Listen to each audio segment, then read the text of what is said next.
All right. So welcome up. Very excited to have you both. So I'd love to start, if you wouldn't mind, just introducing yourself a little bit, Lisa, and talking about your work a little bit, since we've become familiar with Dr. Humphrey's work. Absolutely. Thank you, Jason. Thanks for having me. Lisa Prusak. I'm the CEO of Maxari Energy Solutions, and we are an asset developer and EPC company who pulls together an ecosystem of folks, including my friends that have joined us from the Women of Waste, to reimagine how energy, the delivery of energy, the things that happen on a commercial property, as far as like how you can combine access to new and innovative ways to generate energy, store it, utilize it, look at your waste, whether hazardous or trash, and reimagine all of those things into new forms of energy that keep things out of the landfill. So we have a great way to do a wraparound on all of the properties that we help support and adapt to new ways of thinking. That's wonderful. Thank you so much for introducing that. So as we discuss a lot about energy abundance, especially for the consumer, I would love to just know, on a simple question, how does your work help to bring new opportunities to consumers for their energy? So if you look at consumers of not just individuals but also companies, right? It's got a community impact. So how do you grab energy, produce it in a different way, store it, and then utilize it in a timing fashion?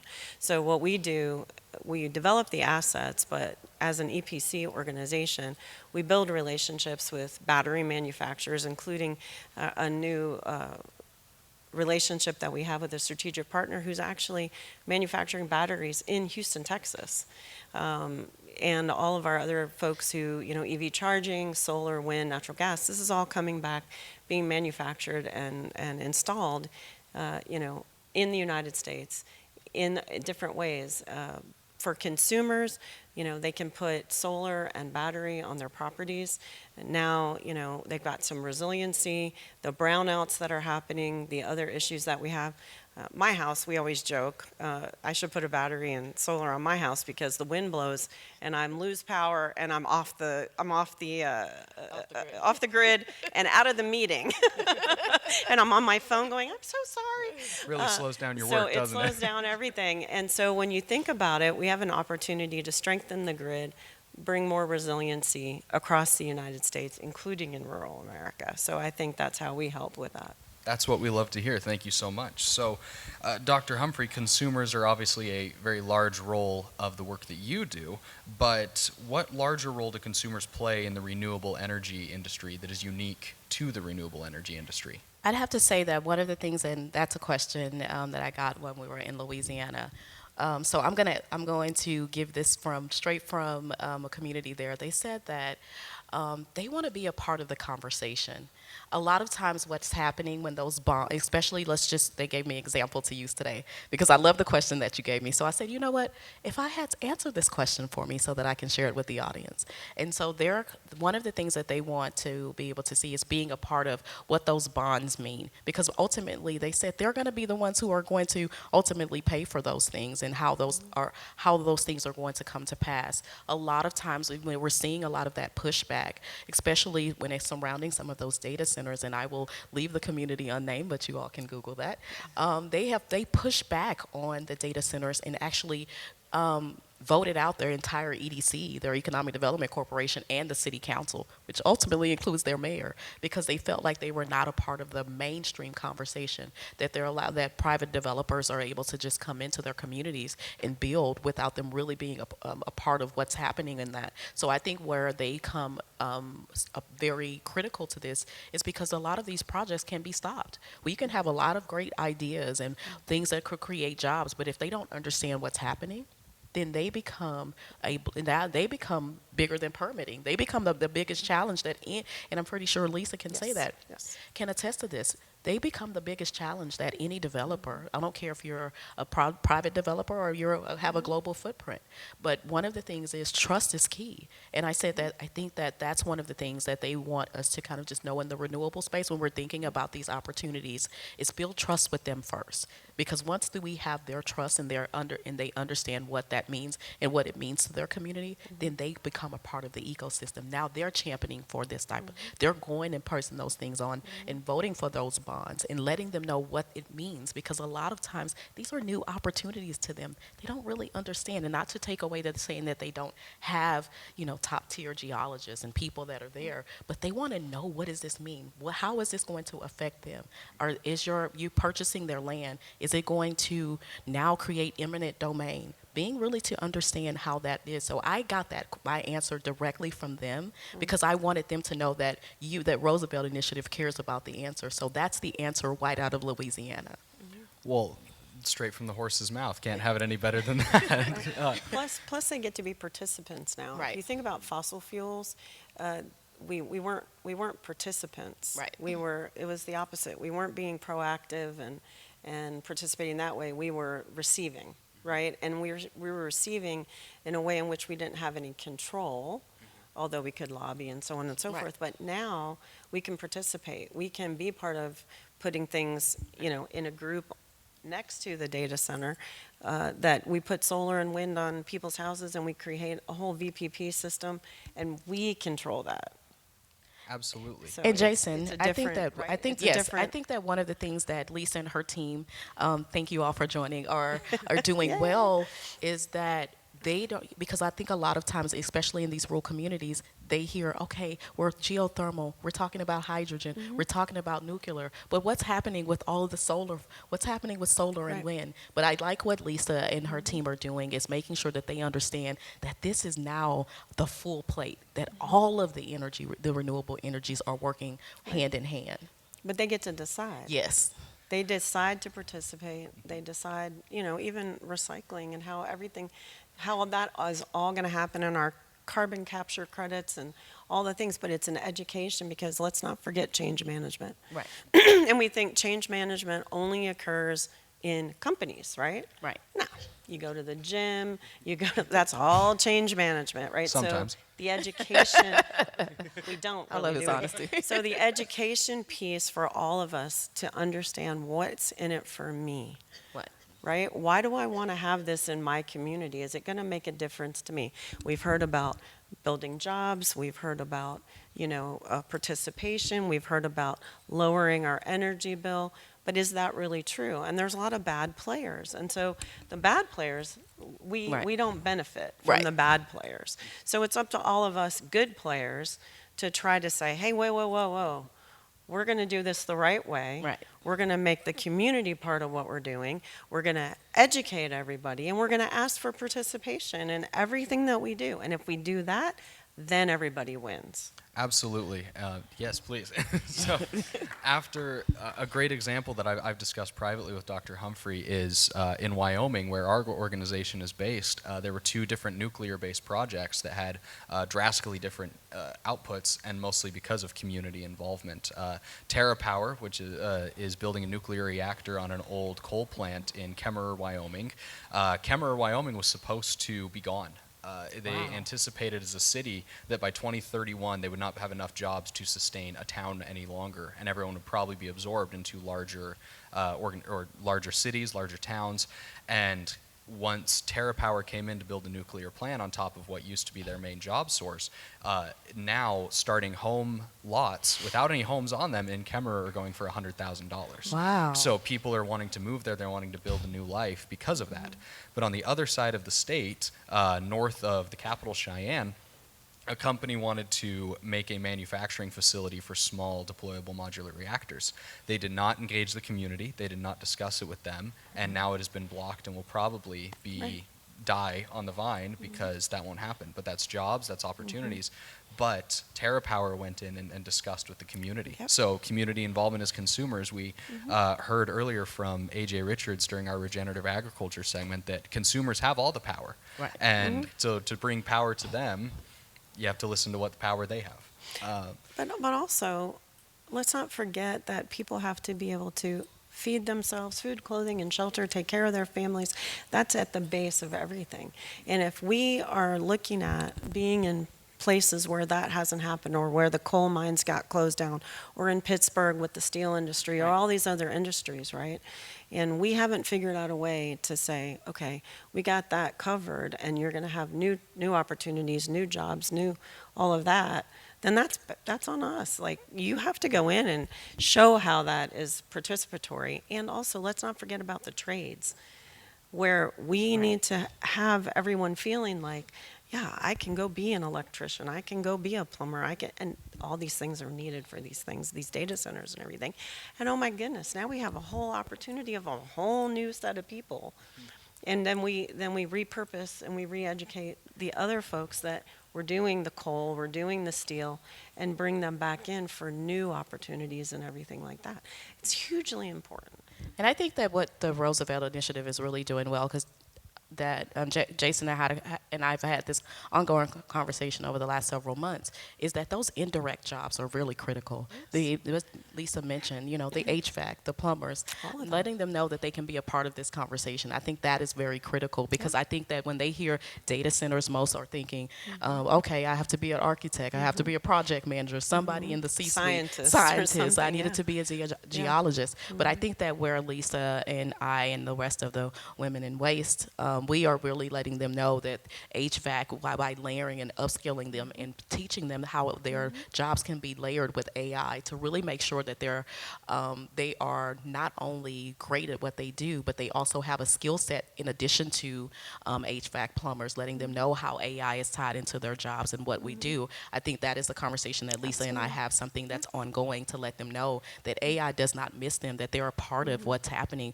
especially when we're talking about those data centers and those resiliency hubs.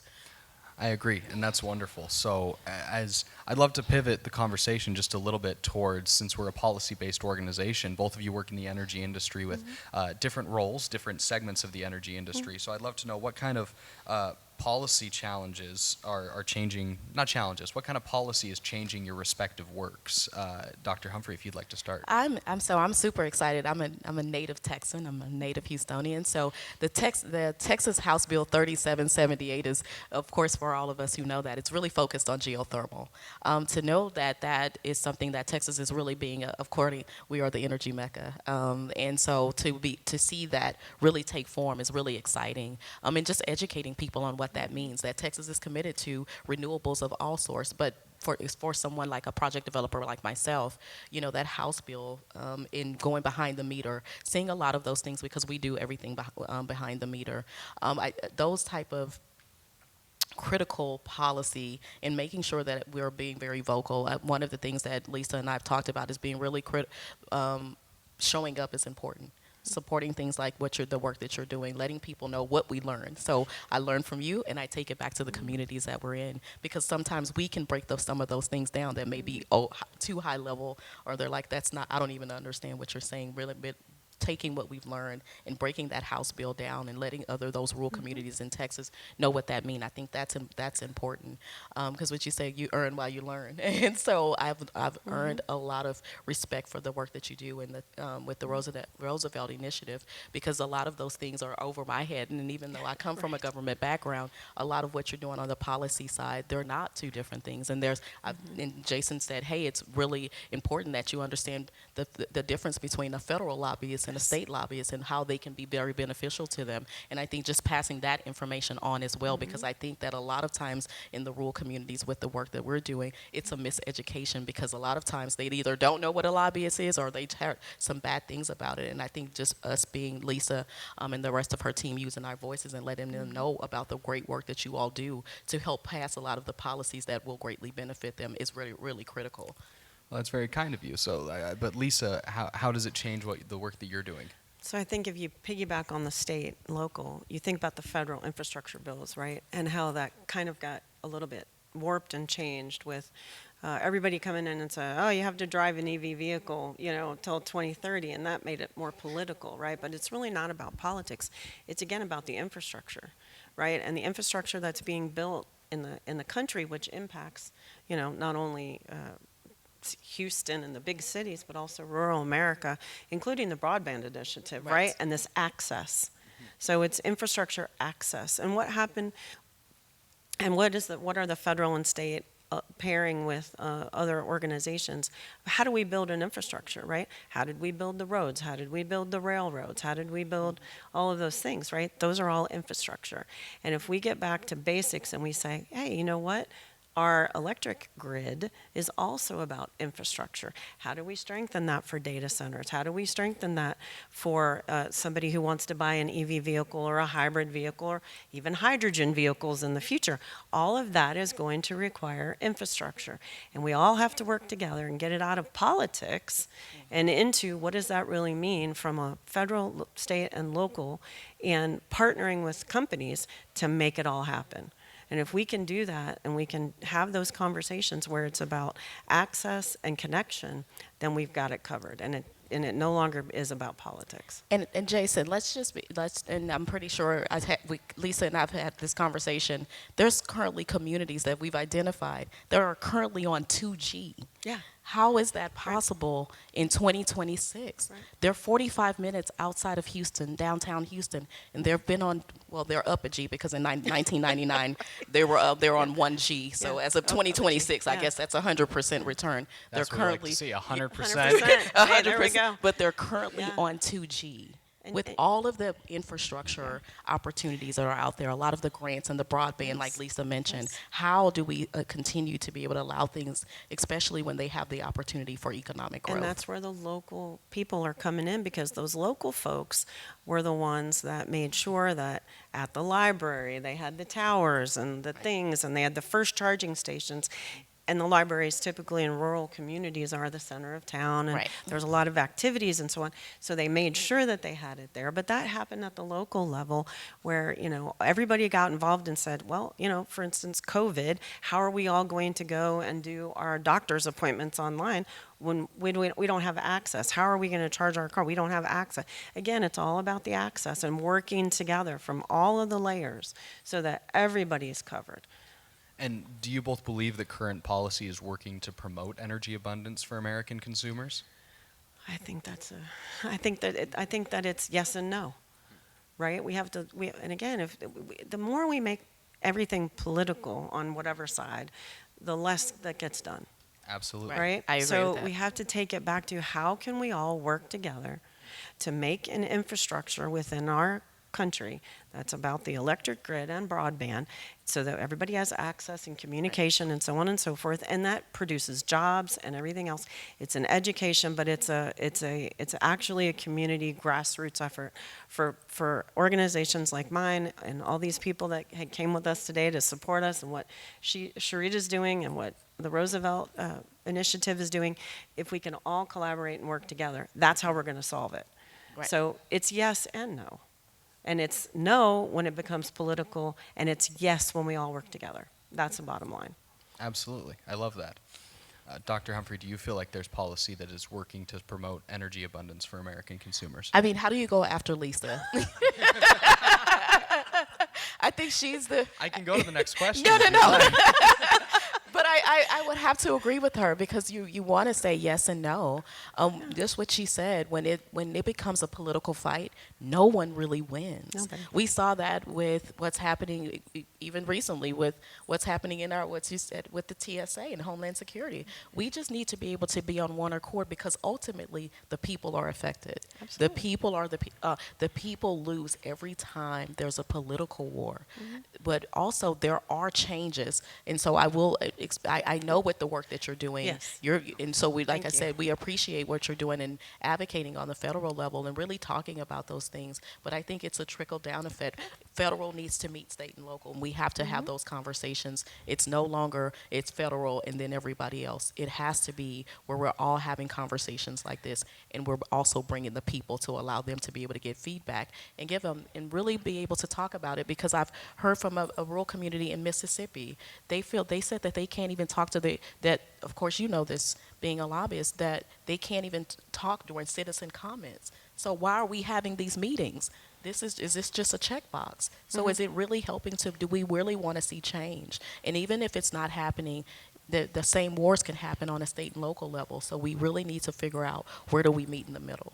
And yet, when we did it the right way, now we can have a railroad that goes from, the East Coast to the West Coast, to the North, to the South, and we have roads and bridges and so on and so forth. And then, we got we got our pipelines in place so that we have natural gas that can be, where everybody needs it to have.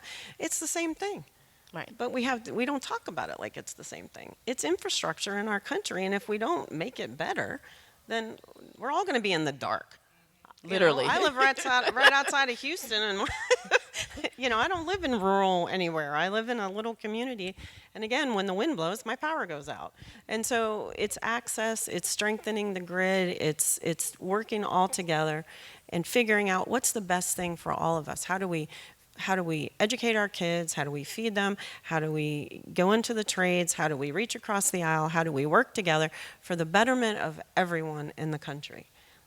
That's what it is, and it's education, and it's folks like you and these events like this that promote an education here. But we should all go back to our communities and say, hey, guess what I learned? I went to EarthX, and I made some friends, and guess what I learned? And guess what we need to do now? Right? Right. We need to all work together to figure it out. And I think Jason has done that the best over the last 12 Thank months. you. You guys are very kind. It's not the point of this panel. But I want to end with just asking each of you, what's one word that you feel defines the future of energy abundance for consumers? Go ahead and ponder it for a second, and then I'd love to have Dr. Humphrey start. I'd say innovation. Innovation. Lisa? I think it's an ecosystem. Ecosystem. That's a really good one. We love it. Well, thank you so much for being able to join us up on here on stage today. Thank you for your commitment to promoting energy abundance for American consumers, and thanks for going out and doing all the good work that you do. We really appreciate it. Thank you. you, Jason. Thanks.